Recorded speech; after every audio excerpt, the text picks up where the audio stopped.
Handog ng Radyo Pilipinas World Service ang programang Global na Tayo. Pag-uusapan, hihimayin, aalamin ang mga isyung pinag-uusapan ng bayan at dadalhin sa pandaigdigang plataforma. Global na Tayo, talakayang hindi lang pambansa, bagkus pang global community pa. Global na Tayo, dito sa Radyo Pilipinas World Service, ang online digital station ng Pilipino saan man sa mundo. Tara na, Global na Tayo!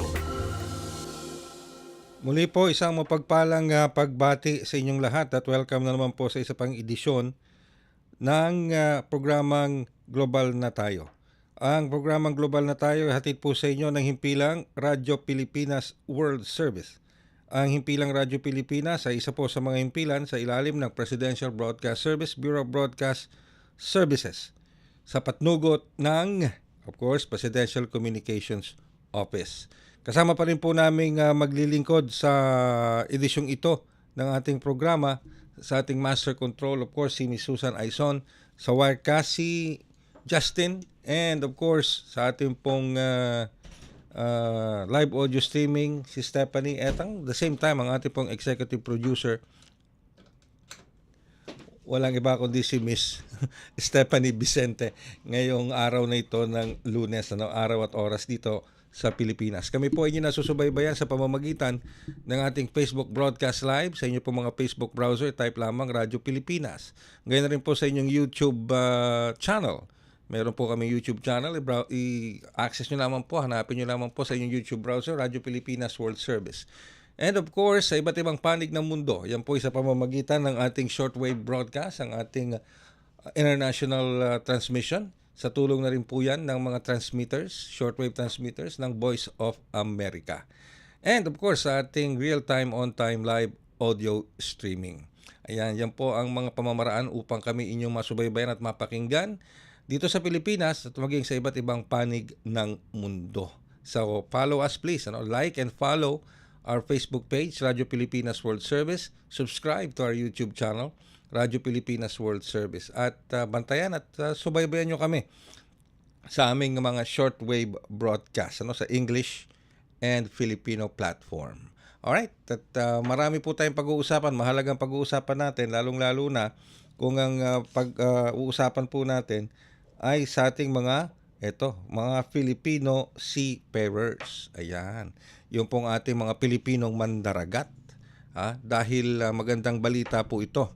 Ito po ay dahil ang Australia at ang Pilipinas ay nagkasundo sa isang dokumento na magpapacilitate ng tinatawag na mutual recognition ng mga seafarer certificates. Ito raw pong mutual recognition ng seafarer certificate sa isang hakbang upang mabawasan ang tinatawag na administrative barriers between Australia and the Philippines.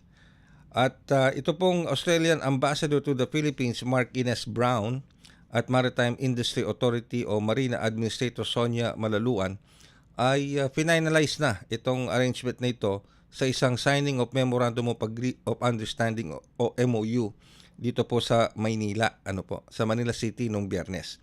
At bukod sa pagpapagaan o pagbabawas ng mga administrative documentary hurdles, ang Australian Embassy dito sa Manila ay nagsasabi na ito raw kasunduan na ito, itong MOU na ito, ay magpapalakas pa sa tinatawag na trade at shipping logistics sa pagitan ng Australia at ng Pilipinas.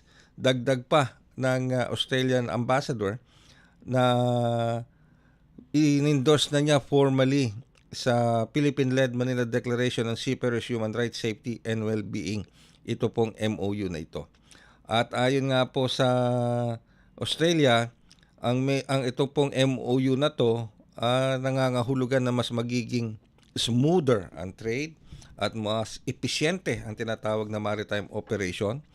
Lalong-lalo na yung pong mga ambition sa ilalim ng Australia's Southeast Asia Economic Strategy 2040. Yan po yung binigyan diin ni Australian Ambassador to the Philippines, Mark Ines Brown. Okay? Ayon pa nga po dito sa Ambassador ng Australia na halos 95% ng Australia's two-way good trades with the Philippines ay seaborne. Ibig sabihin, dumadaan sa karagatan. So napaka-importante ng sea trade, logistics na pinag-uusapan sa pagitan po ng Pilipinas at Australia. Noong pong 2024 at hanggang nitong 2025, 52 beses na binisita ng mga Philippine flag vessels ang nasabing bansa.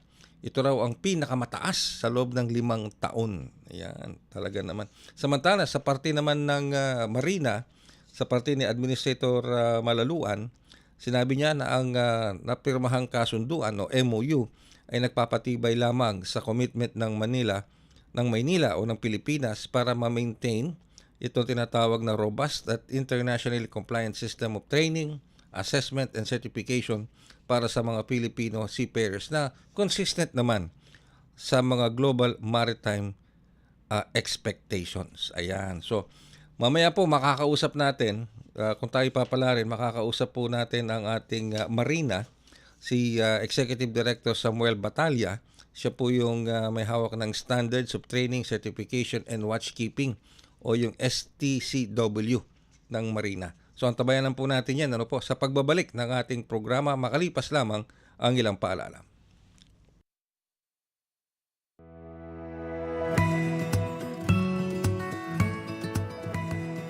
Sa isang bagong Pilipinas, hindi dapat makamba ang pamilyang Pilipino sa mga bayarin sa ospital.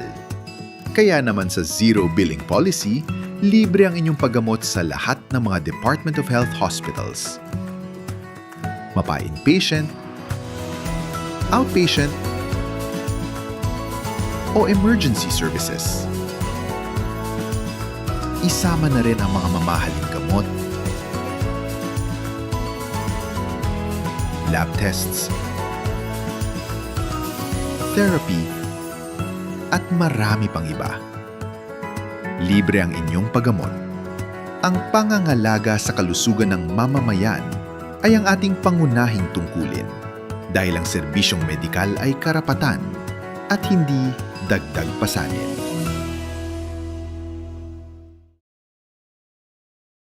Mabilis ang trivia, dagdag talino. Heto na ang Dagling Kaalaman. Ice cream, masarap ba o mapanganib? Alam ba ninyo na may ilang commercial ice cream na may mga sangkap na maaaring makaapekto sa iyong kalusugan? Marami ang naglalaman ng high fructose corn syrup na konektado sa labis na katabaan at diabetes. Ginagamit din ng emulsifiers tulad ng polysorbate 80 na posibleng makaapekto sa kalusugan ng bituka at magdulot ng pamamaga.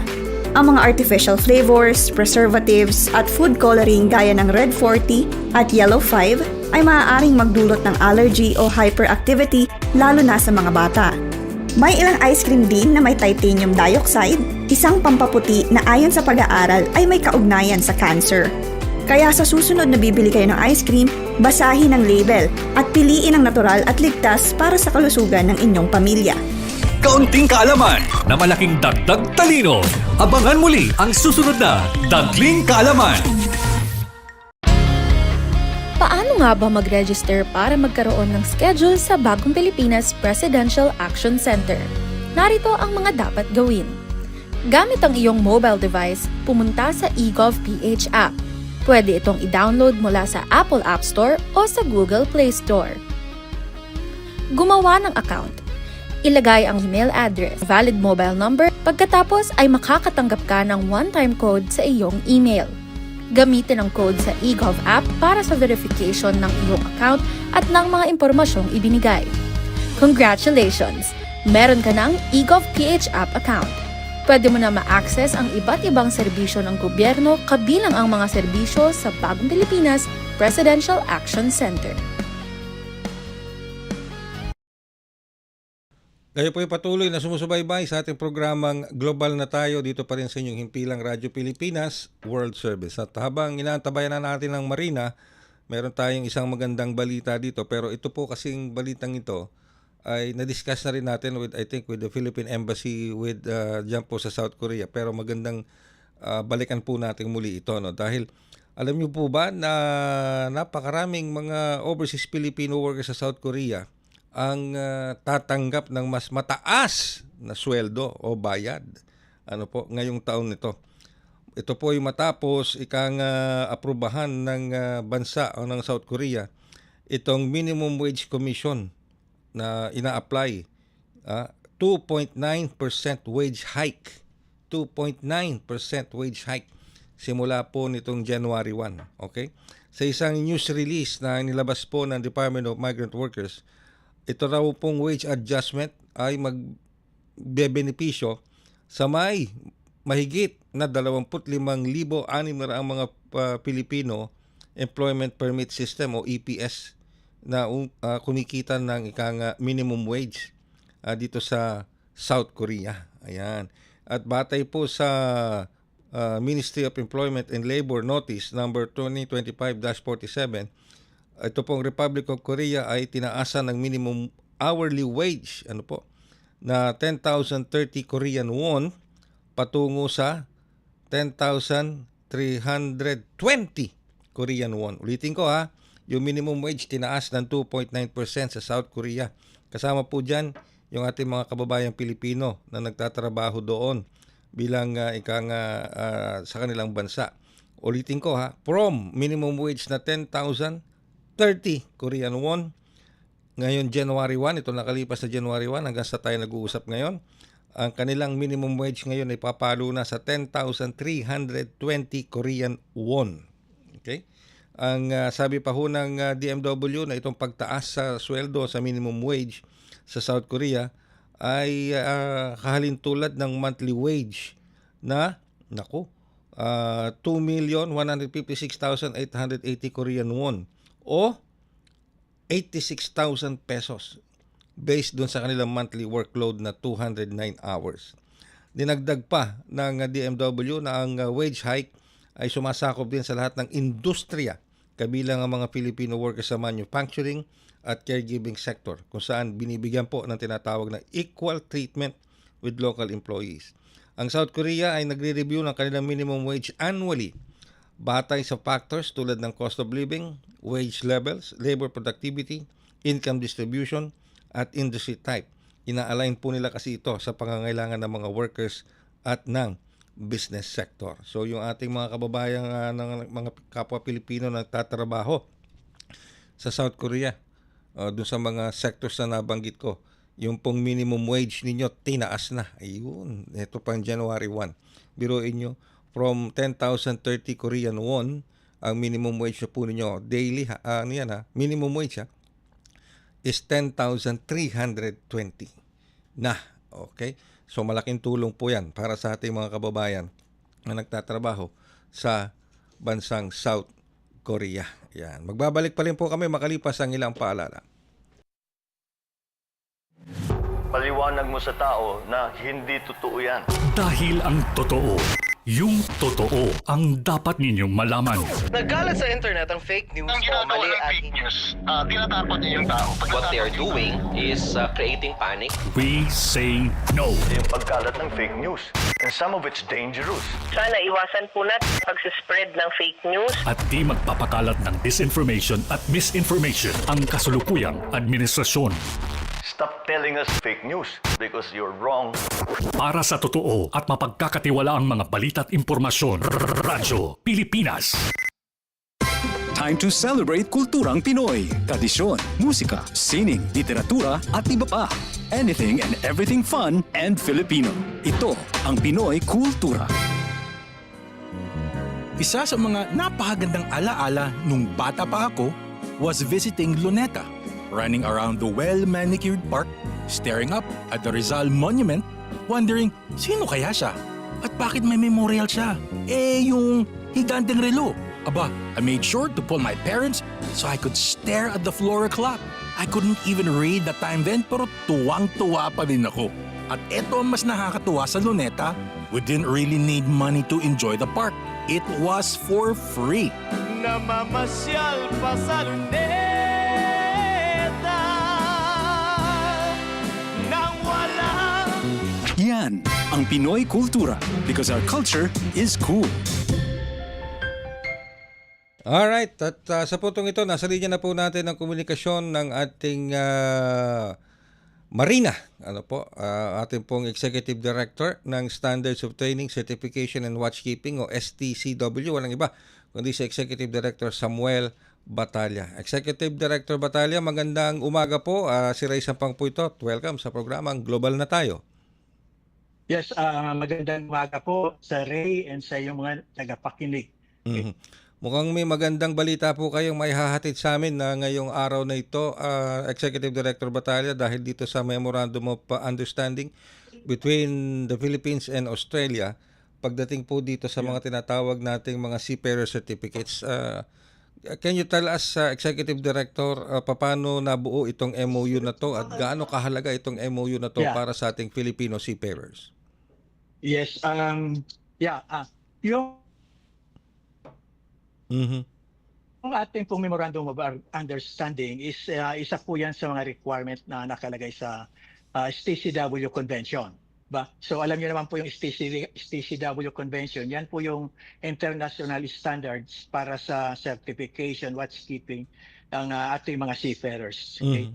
So diyan po nakabase lahat.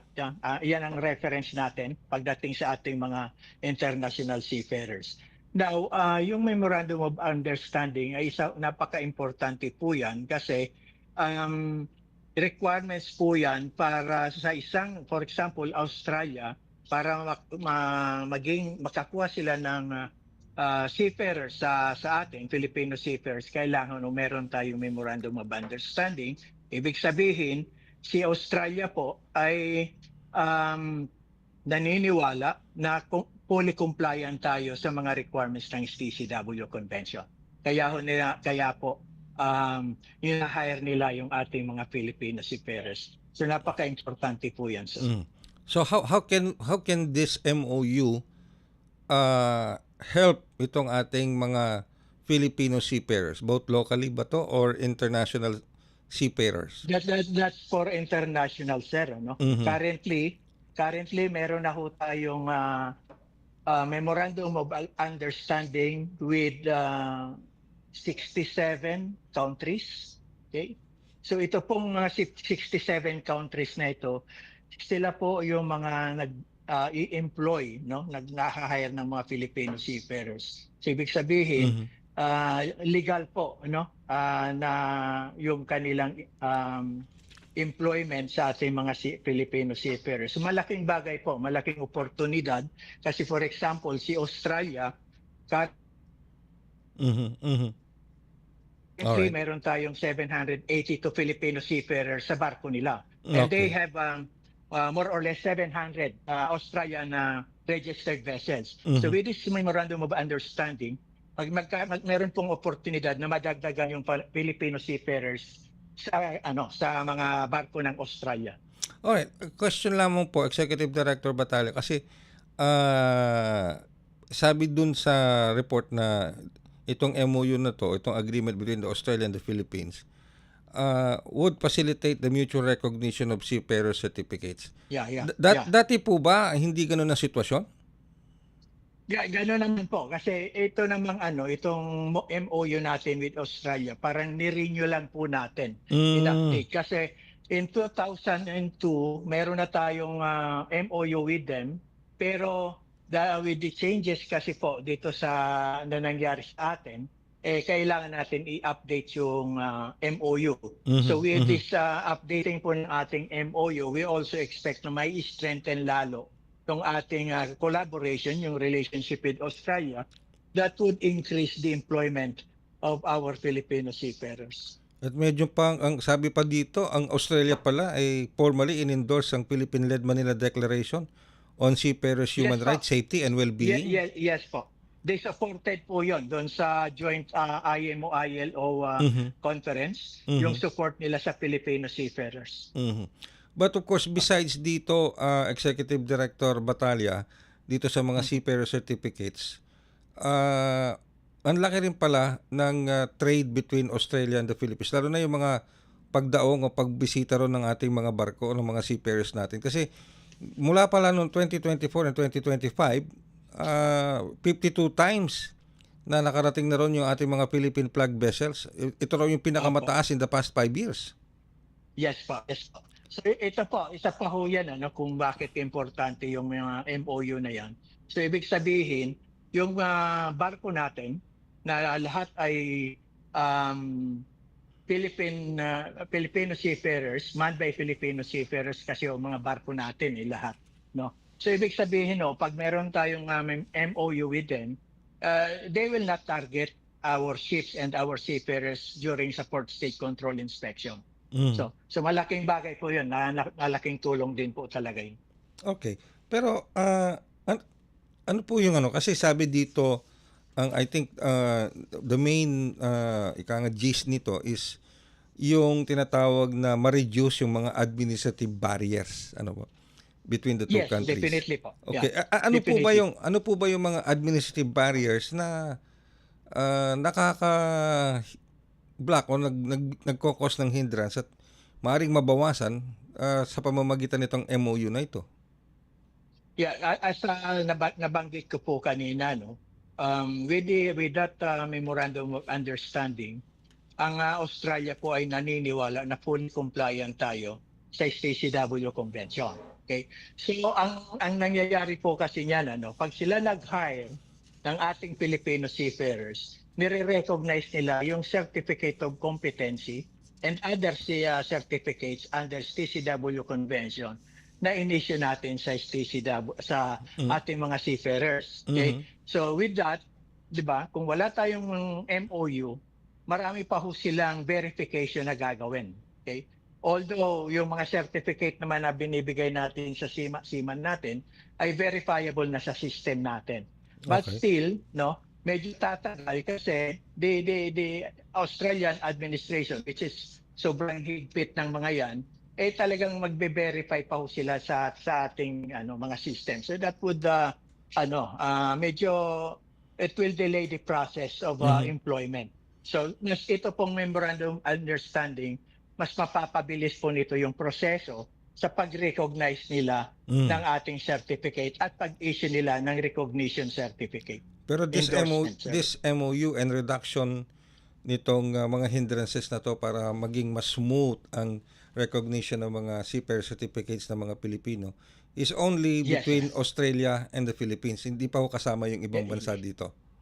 We have that's with Australia and Philippines. But sabi ko nga po kanina, currently we have more than 60 countries na meron tayong MOU. Okay? Alright. So beneficial po talaga yan sa mga seafarers natin. So does it mean na Executive Director Batalla, mare-reduce lang yung sinasabi nating sabihin na nating process ng pag-recognize at pag-certificate o pagkilala sa mga Filipino certificates natin, seafarer certificates, pero yun po ba mga training na binibigyan ng mga certificates na ito ay nabawasan din, na streamline din, o the usual number of training certificates pa rin ang kinakailangan ng isang Filipino seafarer? Yeah, actually po, yung lahat ng mandatory trainings na for our seafarers po sa ngayon, that is a requirement under the STCW Convention. That's minimum actually. Walang po tayong dinagdag dyan na sobra.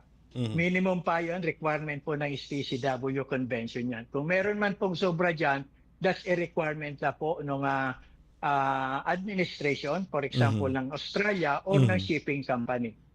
So ang mga hindi po mababawasan yung training kasi po yan ay requirements ng STCW Convention. Sabi ko nga po kanina, yung MOU na yan ay isang dokumento na nagpapatunay na si Australia, for example, ay naniniwala na fully compliant tayo sa STCW Convention. Bago naman po tayo nagkakaroon ng pirmahan, gaya ni Australia, nagkaroon na ho sila ng mga evaluation and assessment ng ating seafarer system. Kasama na ho dyan yung certification system.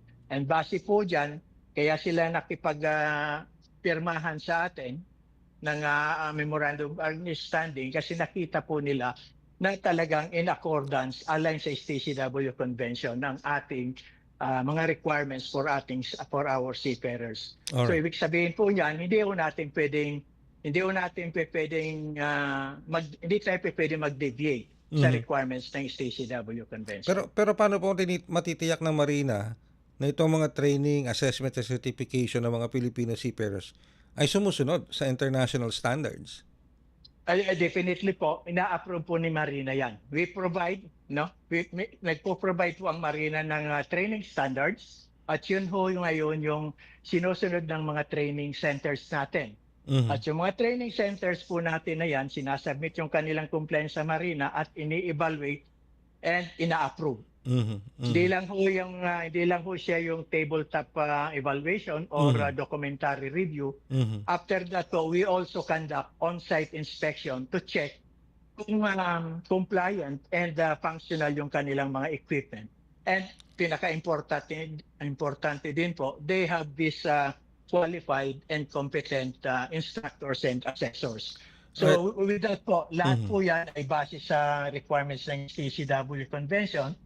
For example, si Marinas Administration, they have to ensure na talagang nasusupervise ng maayos po at namomonitor ng maayos yung ating mga training institutions. In addition po dyan sa approval process na yan, inspection and approval process, we also conduct what we call this monitoring po. Ito meron tayong regular monitoring na kinakandak, and we also conduct unannounced visit to ensure na talagang continuously nagko-comply itong mga training institutions sa requirements ng STCW Convention. Alright, with all of this training certificates, assessment, certification, na sinasagawa o ina-undergo ng isang Filipino seafarer administered by Marina. Sa tingin po ba ninyo, Executive Director Batalya, nasaan na po ang posisyon ngayon ng Filipino seafarers pagdating sa seafaring industry, at least sa international seafaring industry? More kami nabasa akong isang artikulo, parang na-recover na natin yung lost grounds natin kumpara sa India at sa iba pang mga foreign seafaring nations. Tama po kayo, sir. Currently, si Philippines po ang isa sa pinakamalaking seafarer system. Okay? So tayo po currently ngayon ang kumbaga number one sa deployment ng seafarers globally. Okay? Yes. So parang basis po sa datos ng DMW, mahigit 500,000 po yan. Okay? Kasi nung mga naka-deploy sa ngayon. Nung mga nakalipas sa taon yata, we lost the top spot doon sa deployment ng mga Filipino seafarers. Dahil na rin dito sa mga issue ng mga certification and assessment. Okay, pero not only that also, because previously po talaga nagkaroon ng mga issues sa mga fraudulent certificates na nakukuha ng mga seafarers natin. Okay? And in addition to that, nagkaroon din po kasi ng issue doon sa mga yung tinatawag natin na ambulance chasing, Yun. Yung mga nagki-claim ng mga disability claim na sa totoo isang malaking factors po yung kung bakit nagkaroon ng question sa ating mga seafarers. Pero sa ngayon po, medyo naayos na yan with the issuance of Magna Carta for Filipino seafarers. Naging isang malaking issue yan, yung ambulance chasing na yan, Executive Director Batalya. Ang daming ang daming mga cases filed dyan sa ambulance chasing. Ang dami na biktima niyan ng mga Filipino seafarers. Papangakuan ng ganito kalaking halaga kapag inabil nila yung ganito, ganyan. Pero pagdating mismo sa settlement ng kaso, magugulat na lang yung Filipino seafarer, katitig na lang yung mapupunta sa kanila. Parang ganun. Totoo po yan. Totoo po yan. Anyway, so, Executive Director Batalya, ano pong mensahe ninyo at ng Marina para sa ating mga Filipino seafarer na nangangarap magtrabaho sa mga international vessels? Again, maraming salamat po sa pagkakataon na ito na binigay ninyo. Ngayon, actually, ang sa Marina lang po is kailangan lang namin pagtulungan ng stakeholders ng ating mga seafarers. Let us support each other Ang ginagawa po ni Marina ay para ho sa ikakabuti ng ating industriya maritima, lalo na ho sa ating mga seafarers. No? Nakikita nyo naman po ngayon, as nabanggit na ho natin kanina, na halos nabalik na no, sa Pilipinas yung number one, being number one suppliers ng ating seafarers. So tuloy-tuloy lang po natin ito. Lahat po ng ginagawa natin ay para ho sa ating seafarers. Kung yung mga training po na yan ay hindi naman ho invento yan, yan ho ay nakasulat sa STCW Convention. Na kung hindi ho natin susundin, ay malaki hong epekto sa imahe ng ating ng sistema natin. So yun lang po. Let us support each other po. Maraming salamat. Maraming salamat din po, Executive Director Batalla, at pasensya na po at naabala namin kayo sa inyong meeting for today, pero we appreciate it very much sa pagsama po ninyo sa aming programa at para sa kapakanan ng ating Filipino seafarers. Maraming salamat po. Maraming salamat din po sa opportunity. Thank you very much. And of course, yan po ang ating Executive Director Samuel Batalla ng Standards of Training, Certification and Watchkeeping o STCW Office ng Marina. So yun, magandang balita yan para sa ating mga Filipino seafarers, no? Lalong-lalo na doon sa mga madedestino sa mga biyahe o ruta sa Australia o maha-hire ng mga shipping companies ng Australia, dahil marireduce na, ibig sabihin marireduce na yung administrative matters, plus siguradong recognized ng Australia ang inyong mga training certificates. At meron pa naman, hindi lang naman daw po sa Australia. Sabi ni Executive Director Batalla na meron tayong MOU. Merong mahigit 60 na MOU ang Pilipinas with other countries pagdating po dito sa seafaring industry para sa ating mga Filipino seafarers. At good news, sabi ko nga, napag-usapan na rin namin Executive Director Batalla, nakabalik na po kasi sa number 1 spot ang Filipino seafarers na nade-deploy sa international shipping industry. So number 1 talaga na naman ang mga Filipino seafarers natin pagdating sa deployment. Kasi po mga nakalipas na taon, we lost that number 1 spot. Sa ibang foreign nationals na meron din silang seafaring industry. We lost that number 1 spot. Pero ngayon po, balik na po tayo. Na-regain na natin yung number 1 spot bilang widely deployed na seafarers sa buong shipping industries, particular sa international shipping industry, dahil naging mahigpit na, naging mas ayon sa Marina, naging mas mahigpit na, at talagang minonitor at winalis nila itong mga mga training centers na hindi naman talaga authorized magsagawa ng training at mag-issue ng mga certificates. So yan po ang inayos ng Marina para maibalik ang reputasyon ng Filipino seafaring industry sa international shipping lines o sa ating mga international shipping industry sa buong mundo. So balik na naman ng Pilipino sa number 1 spot.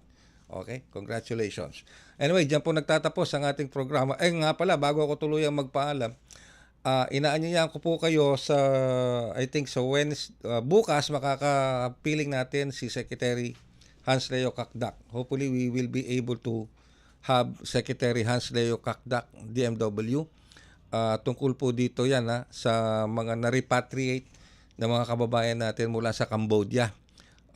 Kasi po lately, nitong mga nakalipas na araw lang, ito lang isang araw, may nakabalik na naman second batch na mga Filipino na biktima ng human trafficking mula sa bansang Cambodia. Pero bukod pa ho dito, meron pang nauna last week.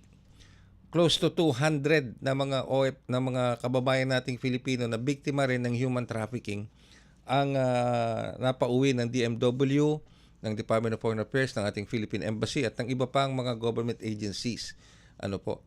At yan po ang ating pag-uusapan dahil of course sa pagbabalik po nila dito sa Pilipinas, gusto nilang magsimula ulit. Paano sila magsisimula ulit dito sa kanilang sariling bayan? Paano sila matutulungan ng gobyerno? Paano sila matutulungan ng DMW para sila makapagsimula ulit o makapagtayo ng sariling negosyo o makahanap ng hanap buhay dito sa kanilang sariling bansa. Dito pumapasok yung tinatawag na reintegration program ng Department of Migrant Workers.